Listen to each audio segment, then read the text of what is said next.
Hello friends, welcome back to another Year in the Bible video. It's been a couple weeks. Hopefully you weren't afraid that I had given up or anything like that. I've been going strong. Just been really busy in my personal life and my work life, so didn't have a chance to stop and do a video.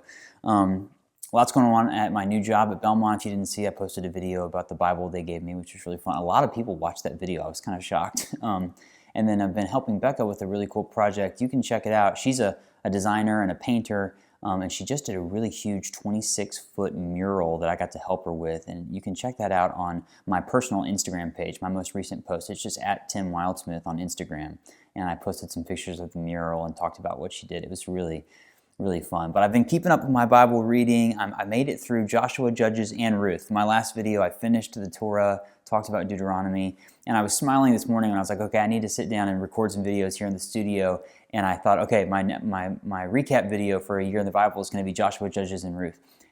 And when I was a kid, I was in this program called Awana at my church, and we had to memorize the books of the Bible. And I remember I always said these three books really tightly together as if they were one book, Joshua, Judges, Ruth. And so here I am forever, almost 35 years later, doing a video on Joshua, Judges, Ruth. And it's actually a pretty cool video to think about this, the cohesiveness of it and the togetherness of it. So I'm just going to walk through my kind of reflections on these three books. So Joshua, picking right up at the end of the life of Moses, and they're right there on the edge of the promised land. Now Joshua is the new leader, and he's going to take the people. This first half of the book is about them stepping into the promised land and going and fighting all of these battles and taking the land that God has promised to them. And it was a really fascinating, insightful read just to kind of dive in and see all the things that are going on. You have this story about Rahab and the spies in the first couple chapters. I noted this, and I'm going to read a few verses to you here at the end of chapter 3, starting in verse 16. So they step into the Jordan River with the ark. Those who bore the ark had come to the Jordan, and the feet of the priests bearing the ark were dipped in the edge of the water. The waters flowing from above stood still, rising up in a single heap far off at Adam. And then it says, flowing toward the sea, the Dead Sea, were cut off. So all of the waters going back to a town called Adam, flowing all the way throughout to the Dead Sea, were cut off. And it just kind of hit me, like if you think about the life of Jesus, when he dies on the cross and is raised from the dead, the sins of mankind going back to Adam and then flushed out for the rest of time are covered by that. And here we have this picture. I don't know if there's a connection to that. I don't know if that's like in there. I'm just saying that's what stood out to me. And I was like, oh, wow, Adam all the way out. So you have all of these battles and the people are stepping in and the people of Israel going in and fighting. There's a couple back and forth. I wrote here, I was reading this the day that Russia invaded Ukraine. And for the past couple weeks around the world, that's been something the whole world has been talking about. And it was definitely overwhelming. I mentioned this in another video, to hear about all these battles and the devastation and the obliteration of certain people groups. I mean, it's a pretty heavy thing to read. I'm just being honest. Several of you have shared, when I mentioned this before, some links and some readings to check out, which I have done. But it's hard. It's uncomfortable. I don't have all the answers for that, about the violence that's in the Old Testament. But I do again point to Jesus and talk about the peace and the promises that he gave us. And so I think that there's something about that there that I'm still kind of figuring it out. But then part 2 of Joshua is really the division of the land, right? Joshua is going to divide up the land between all. It kind of gets a little bit of a slog because he's like mentioning names and all that stuff, but he's giving the land to the people. And this is one of those points where I say this on my channel all the time. You got to love Bible maps, because you can pull out a map and you can kind of see it as you're reading it. And that helps me at least kind of place myself in the text. I love this verse at the end of chapter 21 where it says, 21:45, not one of all the good promises that the Lord had made to the house of Israel had failed. All came to pass. And I think that's really kind of the major theme here of the book of Joshua, is the faithfulness of God.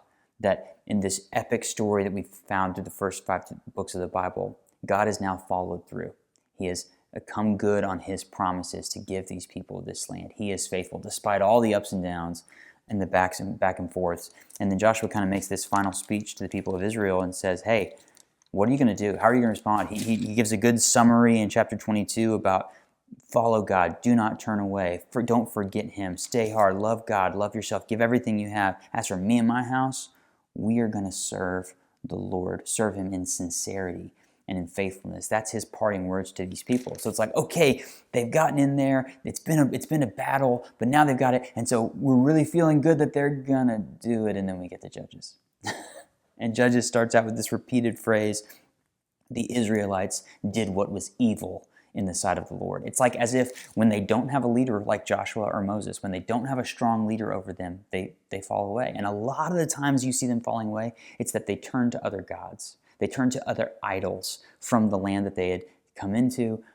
They turn their backs on God. So much of what we read before, they forgot him. They did not remember what he had done for us. And generations go by, and then the Lord brings up these judges to lead the people. And so they get these new leaders, and it's kind of this just increasingly downward cycle of somebody steps in, they get back on track for a little while, and then it fades again. Then somebody steps in, they get back to, and I remember thinking like people like Samson were like this hero of the Bible. Man, the Samson story is pretty gnarly, right? If you really dig into it, it's like Samson's not like somebody we should idolize as like a great leader, you know? That's not what this is about. I think what it's about is this downward spiral of the people are turning to other things. They'll get a leader for a minute, and then they'll struggle again. I mean, it's just really a huge ton of back and forth, right? And this is going to kind of be the pattern. It's already started to become the pattern, but then it's really going to become the pattern for the next several centuries in the life of Israel. They're going to be turning away from God, and it's going to be a back and forth. And God is going to be relentlessly persistent in his love for his people and his grace for them, but there's also going to be lots and lots of consequences. And I got to the end of Joshua and Judges in particular, and I was like, man, this is a bleak story, right? If you want to remember all that God's done for you, you're not doing a very good job. There's a lot of violence. There's some really peculiar violence in the book of Judges. There's a lot of pain. There's a lot of back and forth. You're like, these people are never going to get it. And so it's kind of, like I said, it's a slog to get through this. And then you get to Ruth. It's like, it's beating you down, right? And then you have 4 chapters. In my Bible, the book of Ruth is literally 4 pages. That's all it is. And it's not randomly placed there, right? It's the very first verse of Ruth talks about in the days when the judges ruled. So it's coming out of the book of Judges. The last verse of Ruth talks about the Davidic line, the genealogy to David's. And now we're going to move into 1 Samuel, and the story of David's going to start picking up in the story of the kingdoms of Israel, right? And yet here's this beautiful picture of Ruth, of, the word that comes to mind is redemption. It's a redemption story. It's about loyalty and devotion. This woman, Naomi, her husband dies, her sons die, and this Ruth says to her in chapter 1, how can you not be moved by this? Where you go, I will go. Where you stay, I will stay. Your people shall be my people. Your God, my God. Wow. And Ruth goes back to her homeland and says, hey, like, God's turned his back on me. It's a devastating story when you really get into like the personal part of it. And then Naomi, that's what she says. And then Ruth meets Boaz, and this story of redemption unfolds, right? And it's just this reminder, God is not like actively, now I believe God is actively involved in this story, but God is not like one of the main characters in the book of Ruth, right? God is mentioned, but God is not like there speaking to the people and things like that. So he kind of takes a back seat a little bit, and yet this unfolds in this beautiful story of redemption. I don't know how you can read the book of Ruth and not sense the presence of Jesus in this story and see the bigger picture of what God is doing. Everything that's been going wrong in Judges, now there's this beautiful, small story, a very personal story. And redemption is the main theme. There's all of this loyalty. And then it points at the very end and says, hey, and guess what? Ruth is the mother of Obed, is the father of Jesse, is the father of David. And now the story is going to unfold in a whole new way. And we know whose genealogy David leads to, right? It leads to Jesus. And so here I am, now 8 books into the Bible, and I'm digging it in, and it's like there's a lot of ups and downs, but it's a really, really beautiful story. My neighbor, Dan, I think I've mentioned him a couple times.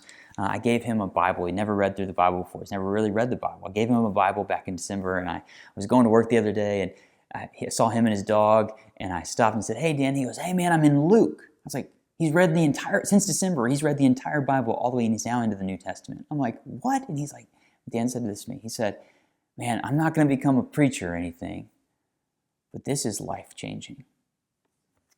Yep. It's life-changing stuff, right? It's like Dan and I sat there and talked about it. He's like, I can't wait to finish it so I can go back and start over. And that's what this is all about. It's about just immersing yourself and feeling the story. And Dan said, I don't know how you can read all this and see all of it and not believe it. I was like, yep. There you go.